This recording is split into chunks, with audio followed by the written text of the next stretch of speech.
all of these things, right? All right. For the first author of beauty have created them.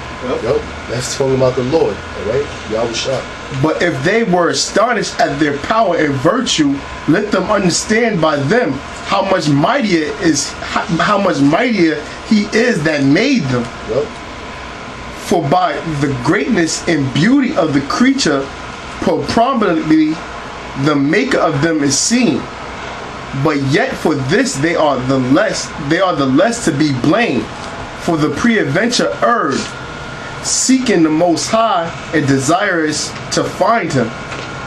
For being conversing in his works, they search him diligently and believe their sight, because the things are beautiful that are seen. It's fucking calming, man, and all about the whole world, man.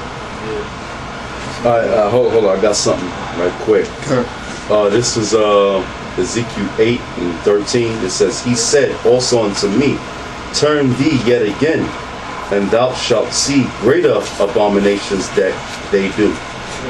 Then he brought me to the door of the gate of the Lord's house, which was toward the north, and behold, there sat women weeping for Tammuz.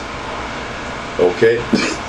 All right. So this is why the Lord is going to destroy 2/3 of you so-called Negroes, Latinos, and Native Americans. It says, then said he unto me, hast thou seen this, O son of man? Turn thee yet again, and thou shalt see greater abominations than these. All right, so we're going to go to Ezekiel 9. It says, he cried also in mine ears with a loud voice, saying, cause them that have charge over the city to draw near, and every man with his destroying weapon in his hand. That's talking about the actual angels, man. Okay? All right? So it's going to be a lot of death and destruction, okay? Because 2/3 of you Negroes, Latinos, and Americans, you praise these other idols, you praise these other gods, and guess what? You ain't going to make it. 2/3 going to be cut off and die. Okay? And them angels are mentioned in the book of Revelations. The pale horse. Right. Okay? All right? Which brought death. Okay?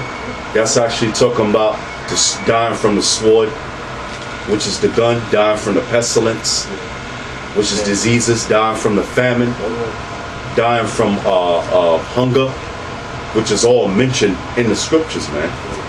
Okay? And those nuclear missiles, that's right. And Yahweh Shai and the angels and the chariots. It says, and behold, 6 men came from the way of the higher gate, which lieth toward the north, and every man a slaughter weapon in his hand. So the angels, the death angels is going to bring much death in America. That's right. Okay? I said a slaughter weapon. So what's a slaughter weapon? A weapon to kill people, man. Righteously. Okay, so this is what's going to happen in these days to come. Because the famine is coming, the plague is coming, the sword is coming, and the famine is coming. Okay? It says, and behold, 6 men came from the way of the higher gate, which lieth toward the north, and every man a slaughter weapon in his hand. And one man among them was clothed with linen, with a writer's inkhorn by his side. And they went in and stood beside the brazen altar. And the glory of the power of Israel was gone up from the cherub, whereupon he was to the threshold of the house, and he called to the men clothed with linen, which are the angels, man. Right. Those are the men clothed in linen, which are the angels. Okay? Which had a writer's inkhorn and by his side. And the Lord said unto him, go through the midst of the city, through the midst of Jerusalem, which represents you Negroes, Latinos, and Native Americans, and set a mark upon the foreheads of the men that sigh and that cry for all the abominations that be done in the midst thereof. That's why the Most High commanded us to come out on the highways and byways. That's why the Most High commanded us to do these shows, to set that mark on the men who sigh and cry for the abominations therein. Now that word mark there is thawa, which means to be without judgment, exempt from judgment. The water, to be exempt from judgment. Okay, so this is one of the very reasons why we doing the shows, very reasons why our brothers on the highways and byways, reason why the elders put out the shows and on the highways and byways doing this work, to set that mark, because the Most High preserved an elect of Israel to make it, and the Most High preserved the 2/3 the condemned on this side to be destroyed. That's what this whole thing is going into.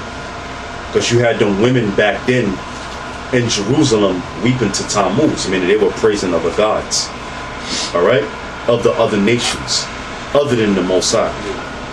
Okay? It says,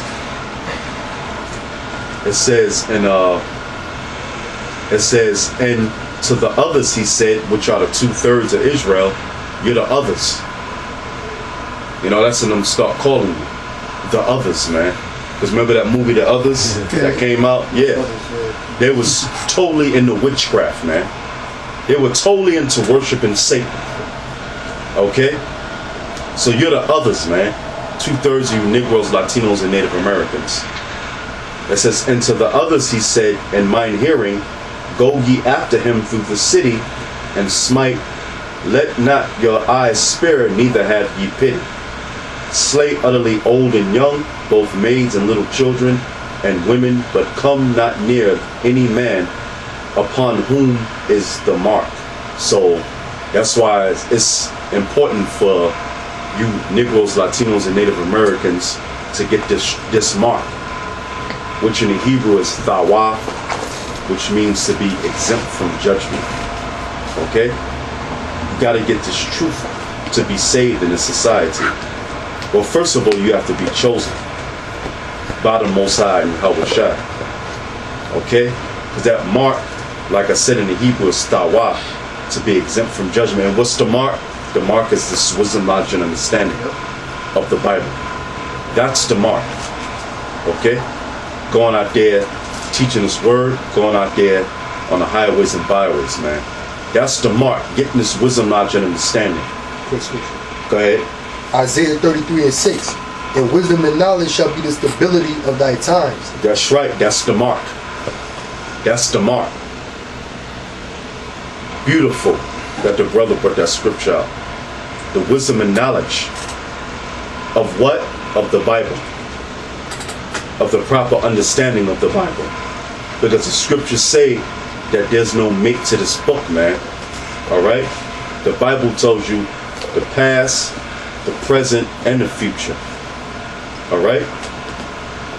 That's why the scriptures say in Ecclesiastes, it says, be admonished, my son, of making many books. There's no weariness of the flesh. I mean, there's weariness of the flesh of making many books, man. Because the Bible reigns supreme. Not the Quran, not the Book of the Dead, none of them goddamn books, man. For wisdom and knowledge shall be the stability of thy time. What the hell is the Quran telling you niggas, man? Nothing but madness. Okay? Even if you go to them books that take stuff from the Bible, they don't got the information in there, man. Like the book of Yasha. That ain't the true book of Yasha, because it goes off in there, man. Even though there is a true book of Yasha when you read the scriptures. Okay? Them theologian books, man.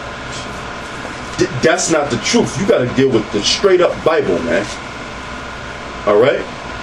For wisdom and knowledge, which is the mark, should be the stability of thy times. Because what time are we coming in? We're coming in the time of the mark of the beast, which is the chip, the RFID chip. We're coming in the time of the famine, the plague, the sword, the pestilence, the concentration camps. That's what time we're coming in. Alright? So you brothers, hey man, get into this truth, man. Alright? Hey brother, how many minutes we got? It's 40 right now. All right. So bring out one more scripture